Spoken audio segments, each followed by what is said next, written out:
Everyone, my name is Shuchan. I'm from Harbin Normal University affiliated high school. Well, today I'm going to share my presentation with you.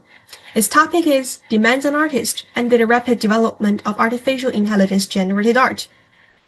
Well, let's begin with my research here. Nowadays, when it comes to artificial intelligence or AI generated art, many papers and articles indicate that there are a lot of researchers focusing on the issues like copyright or authorship of AI generated art, and some problems like whether AI art can be considered as real art, or what can artists do to collaborate with AI tools. However, some skills that modern artists are expected to have haven't been determined so specifically yet.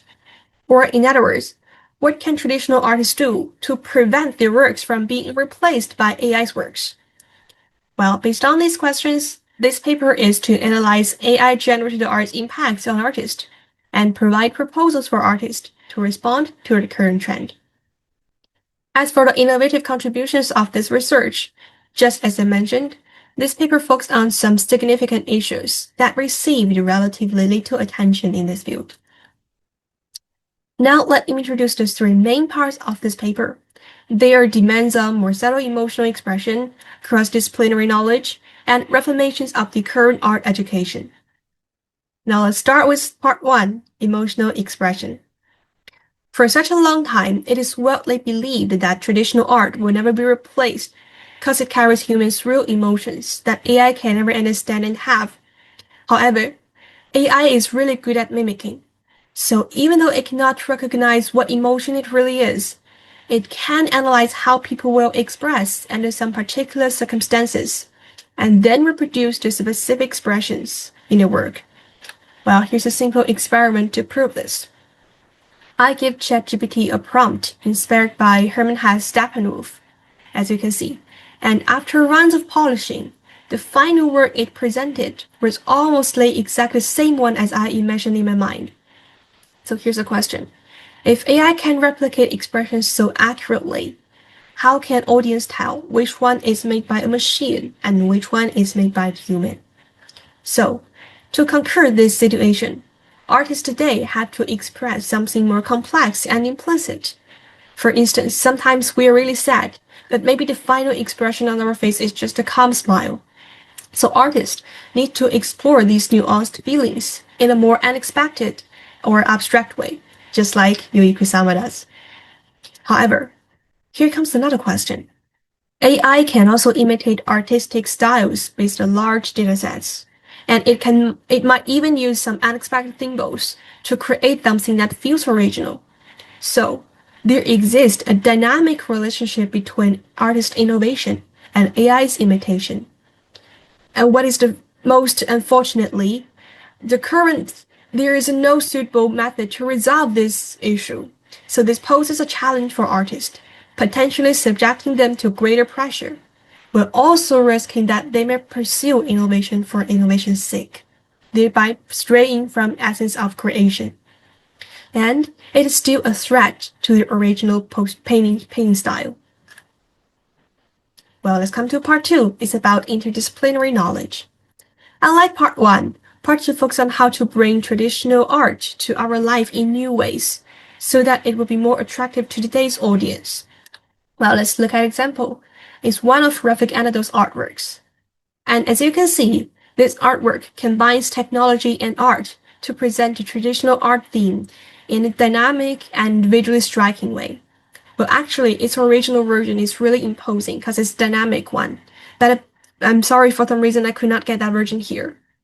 Well, this work not only enhances the impact of art on our life today, but also opens up new possibilities for art expression. Well, that said, current AI tools do not always understand the subtlety that artists want. So, if artists can participate in developing these tools, or even can learn how to control them, they will be better able to realize their own vision. Well, let's see. In addition to technical expertise, a good linguistic expression and cultural literacy are important too, since we all know that clear prompts are key to getting AI to produce something that we imagine.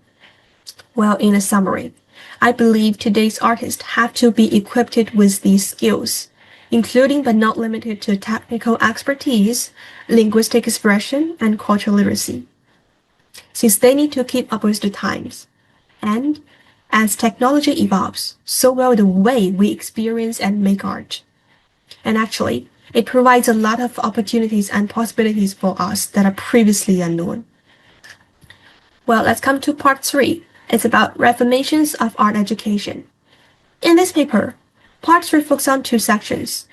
One is for traditional art education, and the other is new forms of art. For traditional art of education, schools should focus more on cultivating unique perspectives and cross-disciplinary knowledge. Well, the cross-disciplinary knowledge here doesn't equal to the one I mentioned in part 2, since it's not only help artists to interact with AI, but also build a solid foundation for their creation in the future. Since the students need to take various classes like history or aesthetic appreciation, which widens their horizon and is good for their creativity. Well, as for the new forms of art, as you can see on my screen, these are examples that a university have already integrated the digital or technical skills into art education. Well, courses combining technology and art actually help students to adapt to today's trend and help them to find their unique direction earlier. Well, these are 3 main parts of this paper. Now let me introduce the research method. It only uses literature analysis combined with relevant case studies. And the lack of research method also leads to some downsides of this research. It's limited in the scope, so the findings aren't fully generalizable, and there are still some questions that cannot be solved, just as mentioned in part 1, the dynamic relationship between artists and AI tools today.